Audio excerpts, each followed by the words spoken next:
The young woman just there. Please. Jenny Davis from Bristol.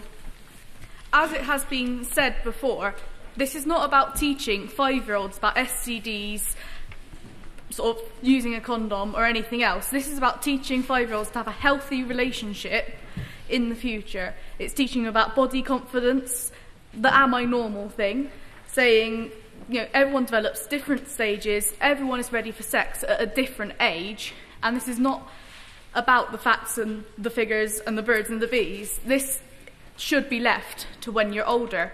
But young people are having sex from the age of 11 or 12, and if we left it too late, these people can already get pregnant. I have known personally people of that kind of age that have got pregnant. We need to teach people about respect and when the right time is, and you need to teach that, not necessarily from 5, but from quite a young age. I once had someone tell me maybe they should drink some more alcohol, then they'd be ready for their first time, which is completely out of order. No one should have to feel pressured into anything. Too much is put on the age of consent, STDs, everything else. Not enough is put on feelings, personal appearance and confidence to say no until you are ready and in a healthy relationship.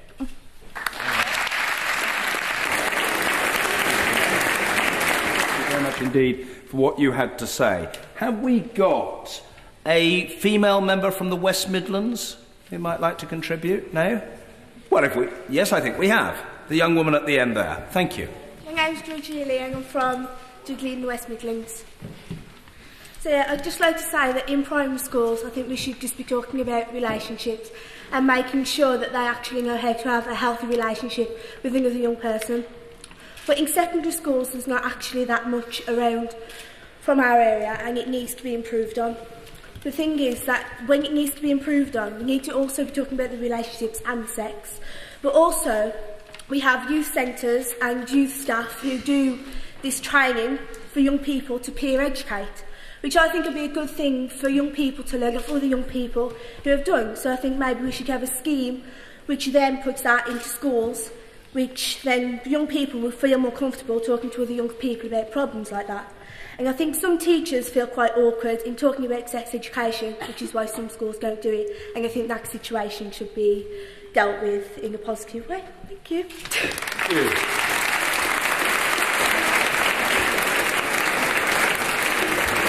Who have we got from Wales who's waiting to speak? The young woman there. Thank you. Bethany Denia from Bydren Youth Council in Wales. I was personally taught nothing of relationships or sex education, ever. I learnt nothing until I got to year 8. So when they came into biology lessons and taught us how you actually got pregnant and how humans reproduce, I was utterly shocked. And that's probably different, as I'm sure a lot of people's parents would give them that type of education. But I personally believe that in primary school age, it should be taught about safe and loving relationships, like that you witness every single day with your parents or your step-parents or your families in general that brought you up and that has developed you, because that is the way forward in it. And I then think that in secondary school, it should be brought into much more depth, not only the dangers such as pregnancy and STIs, but also more the relationship side of it, because it's never taught that it can actually be a good thing, which is like the danger factor is always shot at you, but you never know really why, so it's almost like you do it because it's dangerous. And personally, I have learned far more from the show that Maria Finity mentioned, the sex education show, than I have ever learned in school, which I think is just wrong, because I would benefit from that way more in the first years of secondary school than I have this year.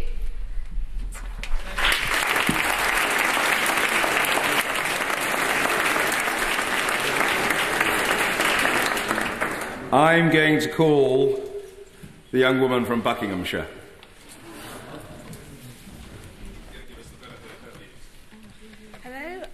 Abla Seckley. I'm from Aylesbury in Buckinghamshire. Ladies and gentlemen, Britain has the highest teenage pregnancy rate in Europe. And there are a wealth of social and political reasons for this. But the most paramount thing about rectifying this issue is education. We need to educate young people on sex and relationships education. And it is not just making it compulsory, but we need to have a basic standard of SRE in schools. If we look at the system at the moment, the fluctuations between different schools, different counties, even different years, is massive. Some of my friends have had comprehensive and consistent SRE education, whereas I, in my entire life, I can count about 3.5 hours. 2 of those were in primary school, when I learnt about how the human reproductive system works. One of those was in Year 8 when I walked into a biology class and learnt in slightly more depth about how the human reproductive system works. And one of those was 45 minutes in which I learnt how difficult it was to put on a condom whilst wearing beer goggles.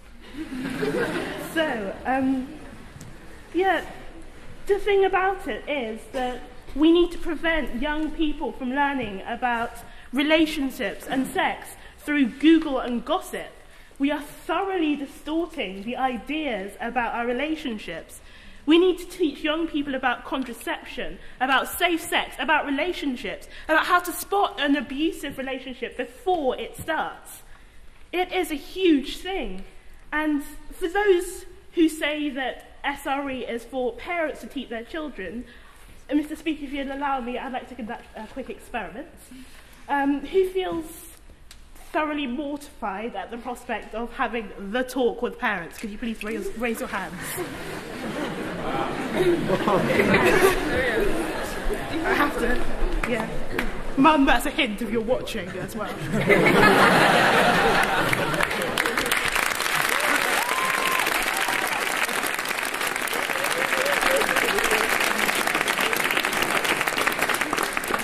Every single complex, multicellular life form in existence has sex. Okay? We start when we're teenagers. Thank you.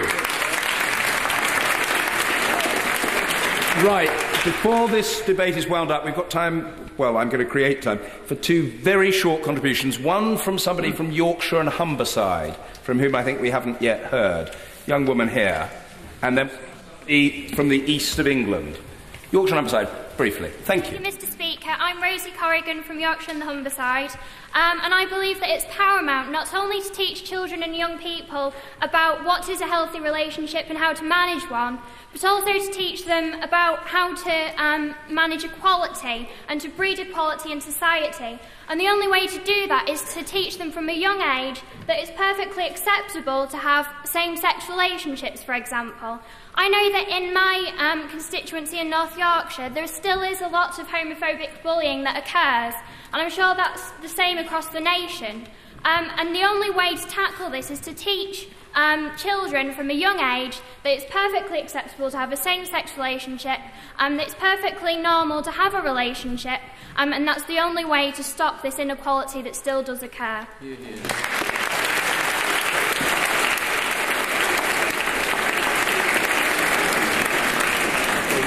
Thank you for that speech, which, as you can tell, made a real impact. East of England. Who have we got from the east of England? Yes, OK, the young woman here. Member Sharif, and I'm from east of England. What I want to say is that why is it so important?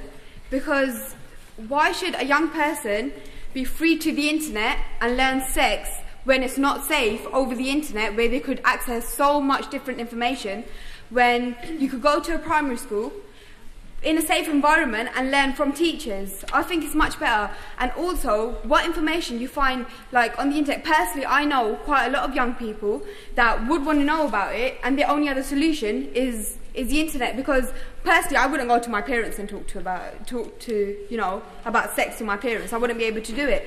So I think it's better that it's taught, in a safe environment, rather than going to the internet where you're open to so much different information. That's all I want to say.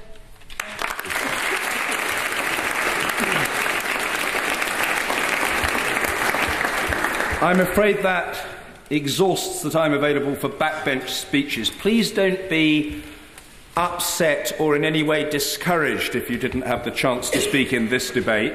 There are other debates upcoming, as you know, and if you're keen to contribute, please stand, and I'll try to get as many of you as I possibly can to have your say.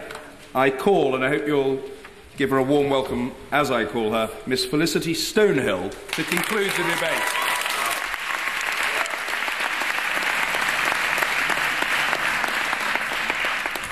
Thank you, Honourable Speaker. I would like to thank all of you for your very valid points. Sex and relationships education is a new topic to be debating in UKYP, and I myself feel honoured to be able to discuss this crucial topic with all of you today.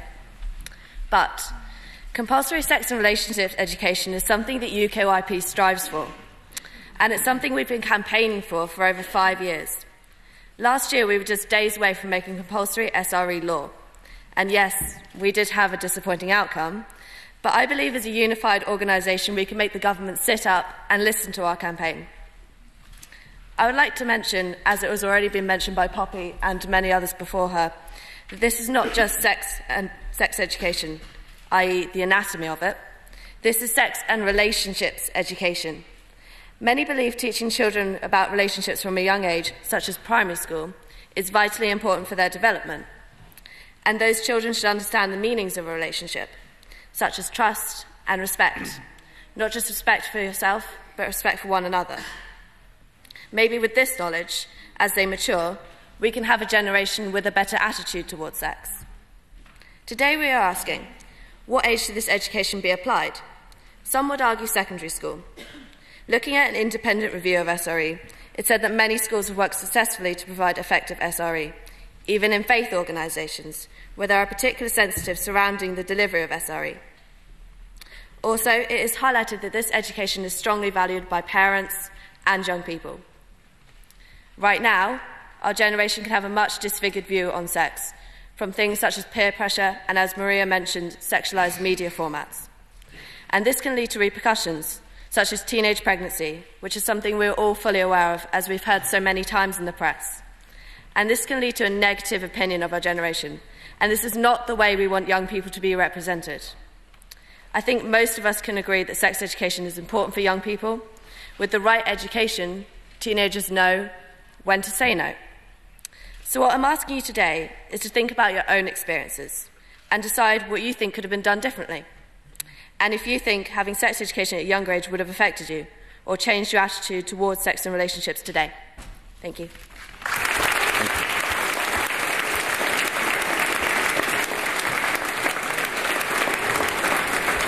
Felicity, thank you for winding up our debate so well.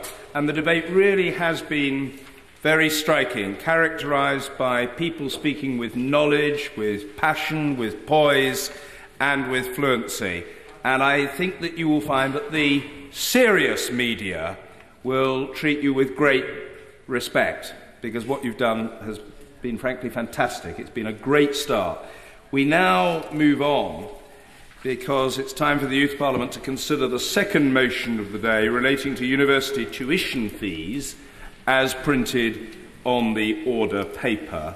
To move the motion, please give him a warm welcome. I call Mr. James Bartle.